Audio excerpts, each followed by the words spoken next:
punto de la mañana.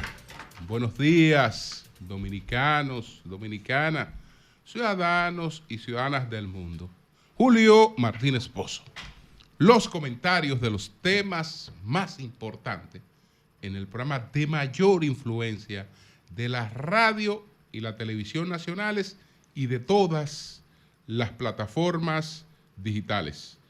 Buenos días al equipo del Sol de la Mañana, a nuestras audiencias, a la de Sol, a la de Telefuturo, Canal 23, nuestro canal de YouTube y todas nuestras plataformas digitales.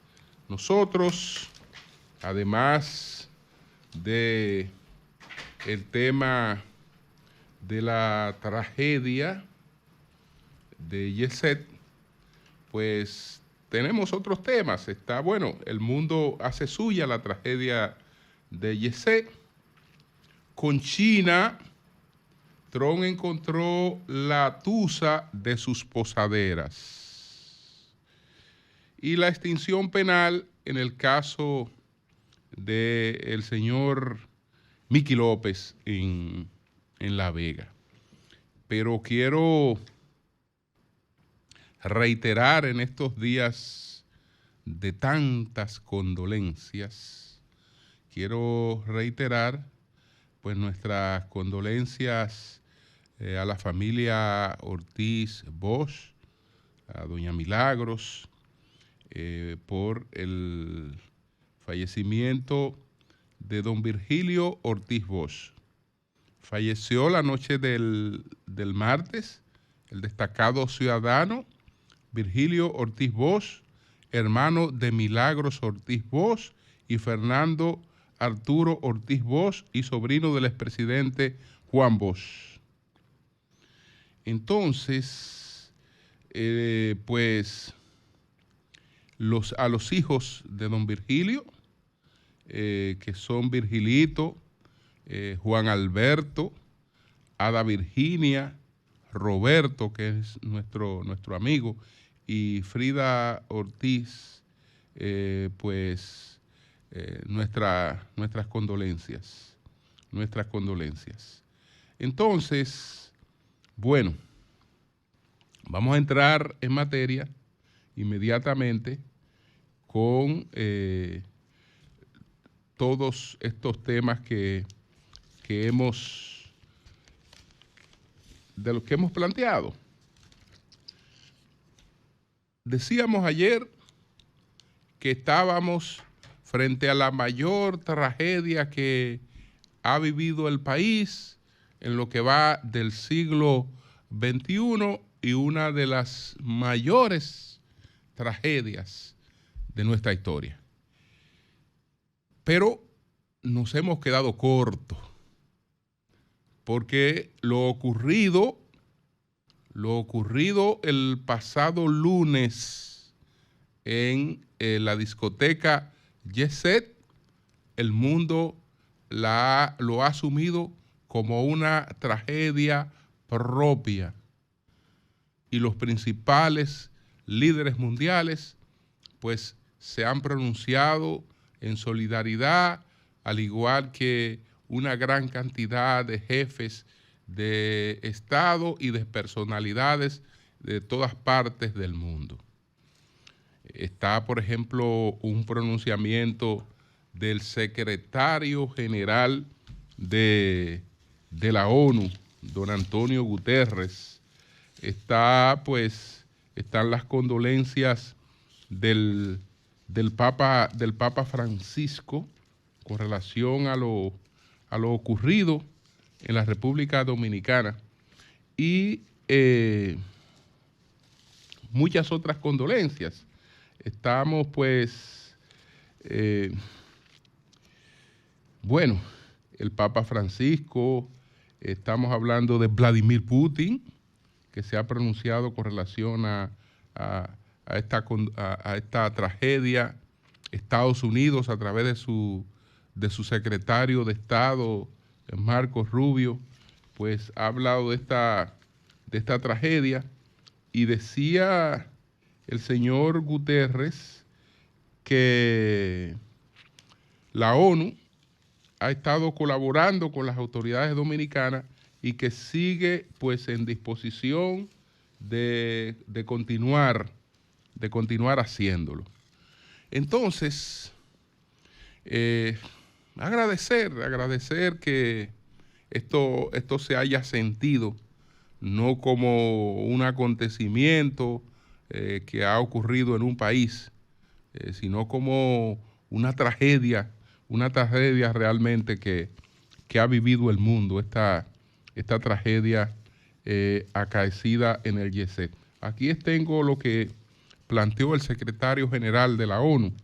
El secretario general expresa sus más sinceras condolencias a las familias de las víctimas. El pueblo y el gobierno de la República Dominicana, al pueblo y al gobierno de la República Dominicana. Las Naciones Unidas están apoyando la respuesta de las autoridades y están listas para brindar más asistencia. Ustedes saben que en los datos oficializados, anoche cerrábamos con 184 fallecidos y que la etapa de rescate prácticamente ya ha concluido y entonces viene otra etapa. Vamos a buscar el comunicado que publicaron ayer las autoridades, pues anunciando esta situación. El gobierno de la República Dominicana informa de manera oficial que conforme a los hallazgos y condiciones observadas por los más de 300 brigadistas que se mantienen activos en el lugar del trágico colapso del centro nocturno Yeset, se estima que en las próximas 2 horas se estará concluyendo la fase correspondiente a la búsqueda de salvamento para dar paso a la fase de recuperación de cuerpos. Es decir, esa fase se cumplía en el día de ayer. Ya la otra fase es la que se inicia hoy. Esa transición no implica el fin de las labores en la zona afectada, sino el cumplimiento de una nueva etapa dentro del protocolo internacionalmente establecido para la gestión de este tipo de emergencia. Durante los días transcurridos, los equipos de rescate han trabajado sin interrupción, removiendo escombros, asistiendo a los heridos y recuperando personas con vida. Sin embargo, al haber agotado todas las posibilidades razonables de encontrar más sobrevivientes, la operación entra ahora en una fase distinta, pero igualmente sensible y crucial: la recuperación de cuerpos humanos con el debido respeto y dignidad que cada víctima merece. El gobierno desea enfatizar que este cambio responde exclusivamente a criterios técnicos y de protección de vidas y no significa en modo alguno que se está cerrando el caso o disminuyendo la atención a la tragedia. Una vez concluida la fase de recuperación, dará inicio la tercera etapa, la fase de investigación que estará a cargo de las autoridades competentes y cuyo objetivo será establecer las causas del colapso en estricto cumplimiento del debido proceso. Reiteramos nuestro compromiso con la transparencia, el respeto a las víctimas y sus familias y la responsabilidad institucional con la que se ha manejado esta lamentable situación desde el primer momento. Entonces, señores, todo esto significa que ya la posibilidad objetiva de encontrar personas con vidas está descartada. No quiere decir que no se produzcan milagros, que no pueda producirse alguna situación, pero ya eso está descartado. Ahora es localizar los cadáveres que aún estén entre los escombros, identificarlos y, bueno, entregárselo a sus familiares para que puedan hacerle la despedida de rigor. Y viene después, y ahí está planteada la etapa en la que debe establecerse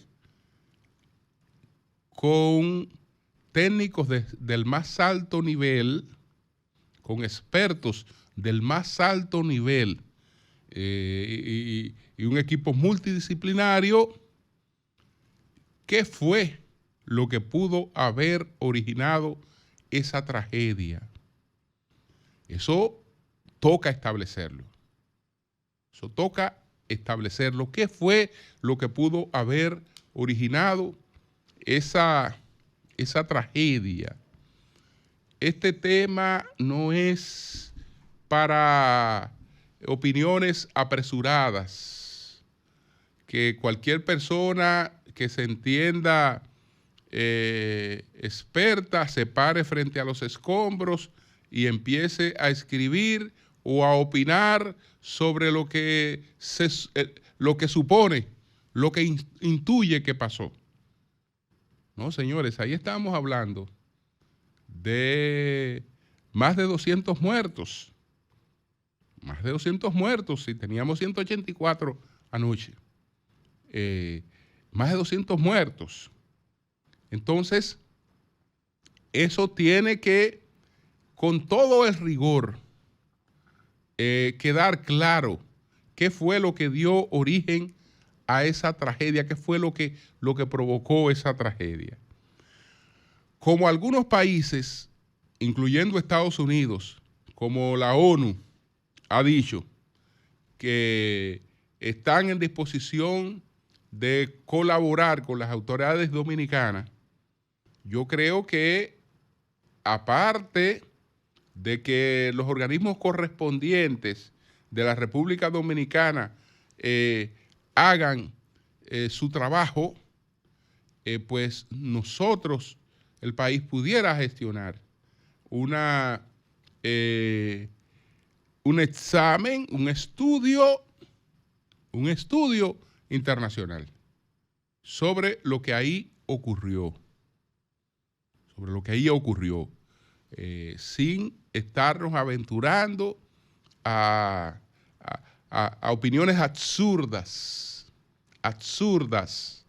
como pretender establecer que una persona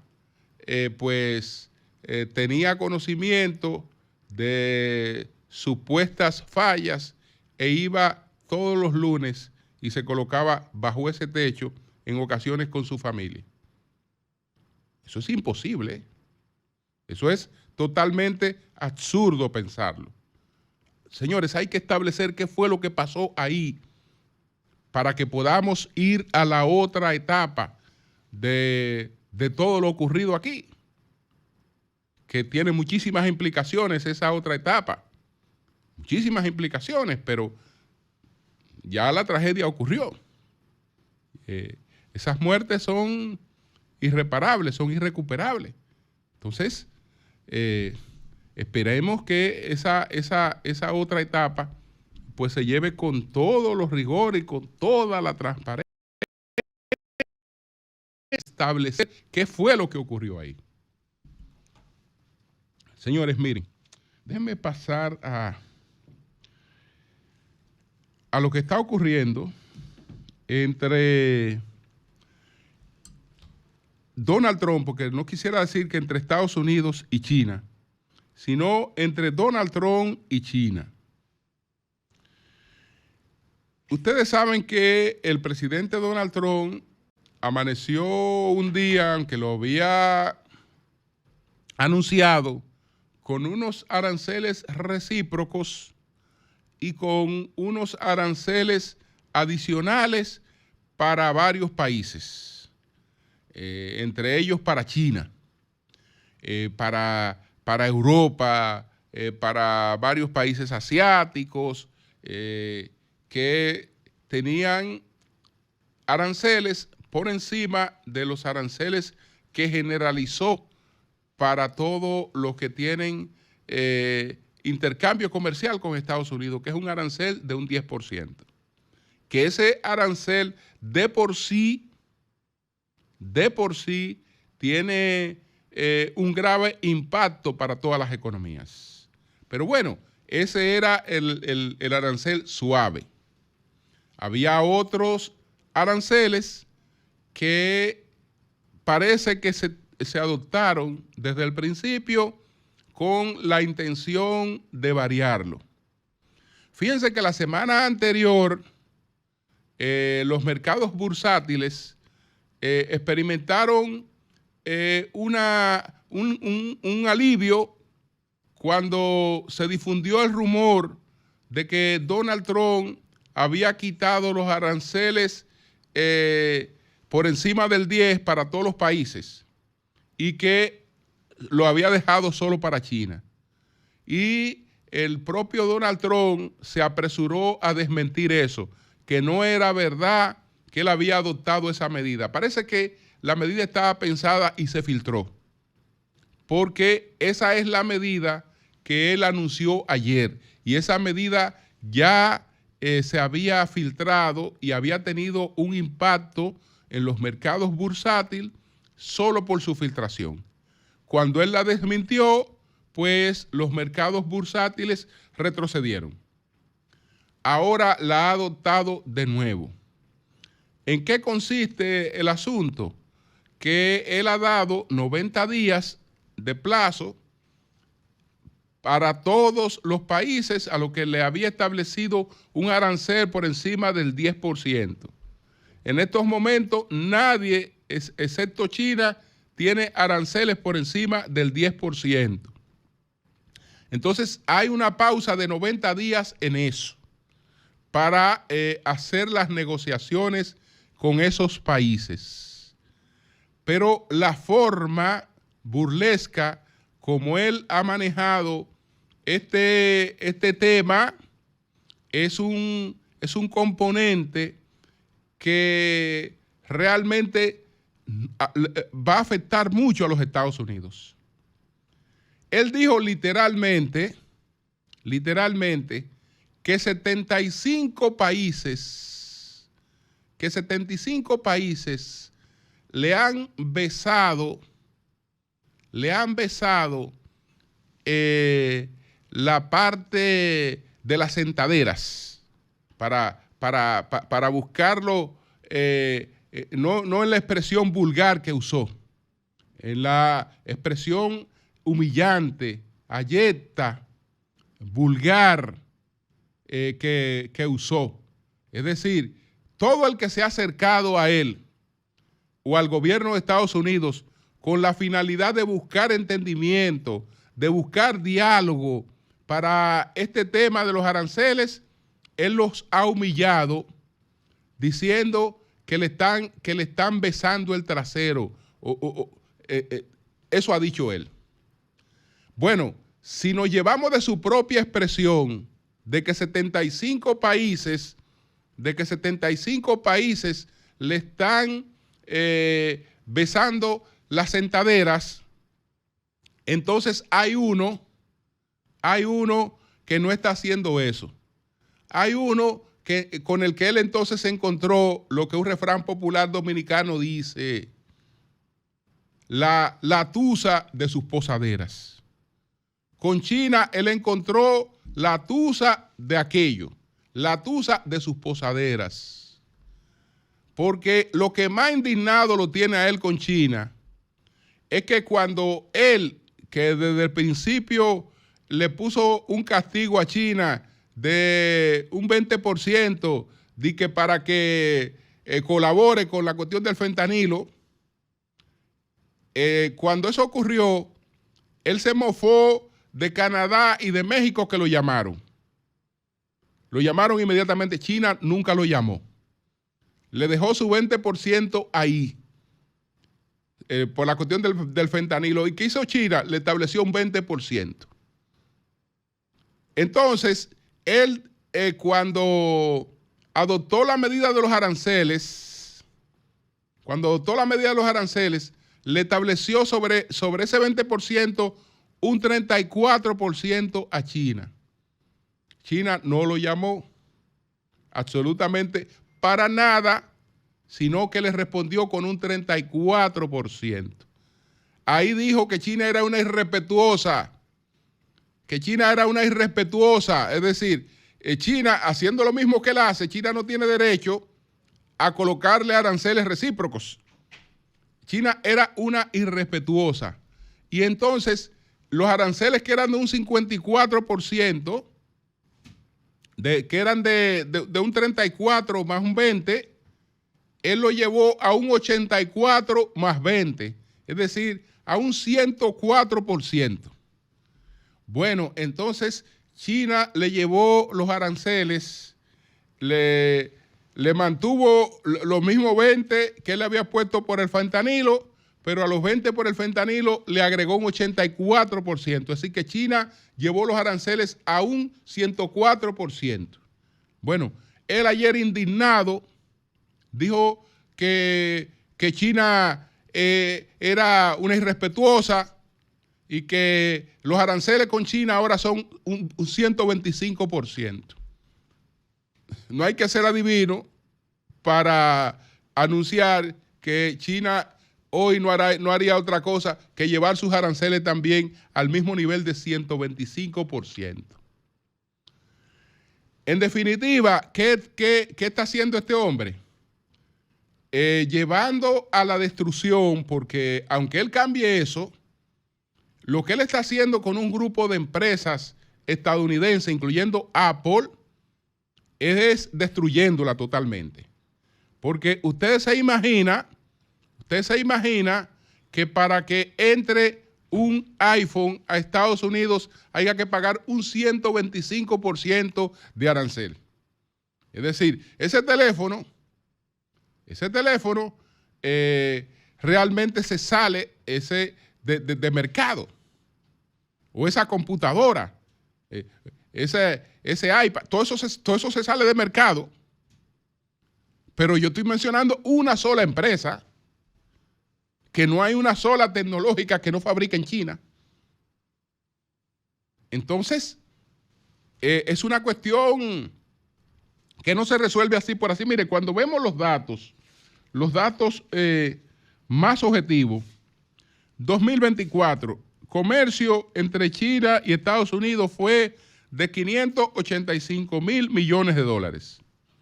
Es verdad que el desbalance es abismal, porque de eso, usted sabe cuánto Estados Unidos le compra a China, 440 mil millones, y China apenas 145 mil millones.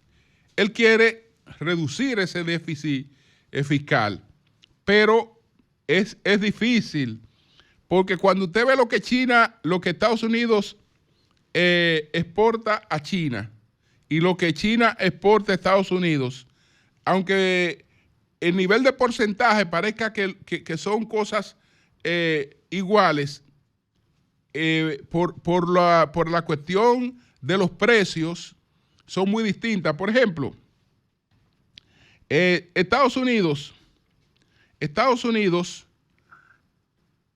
exporta a China soya, un 9%, por ejemplo, sus exportaciones son de soya. Bueno, el 9% de las exportaciones de China a Estados Unidos son teléfonos inteligentes.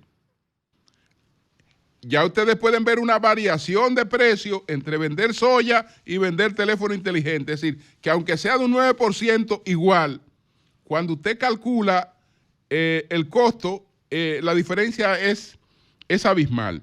Y así por el estilo. Estados Unidos exporta a Estados Unidos soya, aeronaves y motores. circuitos integrados, productos farmacéuticos y petróleo.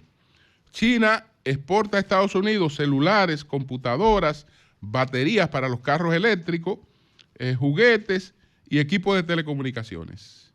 Entonces, si el caballero la quiere llevar los aranceles al 200, China se lo va a poner al 200, se lo va a poner al 300. No es que eso no le esté haciendo un daño terrible a China, pero Estados Unidos se hace un daño mayor con relación a eso, es irresistible.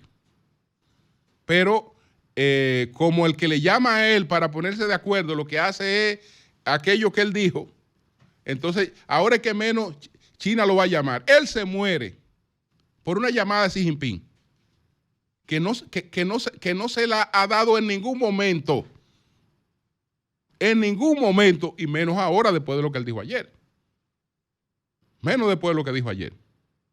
Entonces, ese panorama sigue siendo de absoluta incertidumbre. Señores, mire, quiero referirme al tema de la extinción penal en el caso del señor Miki López, porque entre los titulares está el que tribunal sorprende con la extinción penal en el caso de el señor Miki López. Entonces, bueno, yo creo que es importante que veamos algunas cosas. La magistrada, se ha producido, el primer tribunal colegiado del Distrito Judicial de La Vega dictó este miércoles la extinción de la acción penal en el caso contra el empresario Miguel Arturo López Florencio, conocido como Miki López, y varios miembros de su familia acusados de lavado de activos. La fiscal titular de La Vega, la magistrada Auraluz García, ha dicho que esa es la crónica de una muerte anunciada. Y ella ha expuesto las razones por las que entiende que eso era improcedente. Pero de verdad que lo primero es que hay que preguntarse si es la crónica de una muerte anunciada. Ella puede tener razón en que sea la crónica de una muerte anunciada, porque la muerte de un proceso penal, es decir, su extinción queda claramente establecida en nuestro Código Procesal Penal, que es la extinción por la duración máxima del proceso. Si ella se refiere a eso, que esa es la crónica de una muerte anunciada, porque eso está anunciado en el Código Procesal Penal. Me imagino que se refiere a eso, porque está anunciado. Es verdad que el Código Procesal Penal establece con claridad eso. Y aquí tengo los artículos. Los artículos 148 y 149 del Código Procesal Penal establecen un límite temporal para la duración total del proceso penal con el objetivo de garantizar el derecho a ser juzgado en un plazo razonable. El proceso penal no puede exceder de 4 años desde su inicio, con la posibilidad de extenderse 5 años si hay recursos pendientes en la vía recursiva. El plazo empieza a contar desde el momento en que se impone una medida de coerción judicial. Y entonces, bueno, está establecido que si es por acciones del propio imputado, entonces el plazo tiene cálculos distintos. Pero las acciones del propio imputado no son cualquiera. Es decir, porque lo que hace un imputado para garantizar su defensa no se le puede computar en contra, porque un imputado tiene que defenderse y tiene que apelar a sus mecanismos de defensa. Entonces, usted le puede calcular a un imputado que se haya evadido de la justicia, o si usted tuvo varios años evadido la justicia o usted se dedicó a un boicot evidente del proceso, pero el ejercer sus mecanismos de defensa nunca va contra el imputado. Nunca va contra el imputado. Entonces, el primer argumento sí, es la crónica de una muerte anunciada, porque esa muerte está prevista en el Código Procesal Penal, que establece un plazo máximo de duración de un proceso. El otro argumento que ella ofrece es que eso es contradictorio porque la esposa del señor Mickey López ya fue condenada. Entonces, ¿cómo es que se condena a la esposa y ahora se declara extinto el proceso para el caballero? Bueno, parece lógico ese argumento, pero no lo es, porque resulta que la esposa tenía jurisdicción privilegiada. Al tener jurisdicción privilegiada, el proceso es más expedito, porque no tiene prácticamente un primer grado de jurisdicción. Es más expedito, es decir, no son cosas comparables, porque usted está diciendo que ella la condenaron. Bueno, ella la condenaron, ella fue juzgada dentro de un plazo de jurisdicción privilegiada, que es distinto al plazo de jurisdicción ordinaria. Expone también razones por las que ella entiende que el señor López es culpable. Bueno, pero que ahí no se está la extinción máxima del proceso, no está estableciendo responsabilidades ni inocencia, ni culpabilidades ni inocencia. Es sencillamente un plazo eficiente que tiene, digamos, el Ministerio Público y que tiene la justicia para acusar y condenar a una persona. Y eso realmente en el ordenamiento jurídico internacional tiene sus consecuencias. ¿Qué es el problema? Por lo que aquí se da eso de manera impune. Porque aquí se da y puede seguir siendo maniobrado. Yo tengo, por ejemplo, aquí un trabajo de un jurista que se llama Diego Salinas Mendoza. Se llama El plazo razonable del proceso en la jurisprudencia contemporánea. Y él habla de casos de la Suprema Corte de Estados Unidos, del Tribunal Europeo de Derechos Humanos, de la Corte Interamericana de los Derechos Humanos y del Tribunal Constitucional Peruano. Y él concluye lo siguiente, entre otras cosas: la duración excesiva e irrazonable de los procesos penales implica en la práctica una claudicación de la obligación de investigar y sancionar los delitos como forma directa de garantizar la seguridad y el libre desarrollo de los ciudadanos, tal como se puede apreciar a continuación. Y cita una serie de cosas. Entonces él dice que el Poder Judicial tiene la obligación no solo de observar las conductas jurisdiccionales adecuadas que propicien el impulso procesal de oficio, sino de hacer uso de las facultades que la ley le confiere con objeto de impedir el ejercicio de una defensa obstruccionista y las dilaciones indebidas. Señores, ¿queremos condenar a supuestos culpables? ¿Queremos terminar con la impunidad? Hagamos expedientes más precisos, diligencias investigativas más precisas, y entonces vamos a usar el tiempo que nos da el Código Procesal Penal para eso. Esa es la lección que hay en este y en otros casos que van por la misma suerte. Cambio y fuera.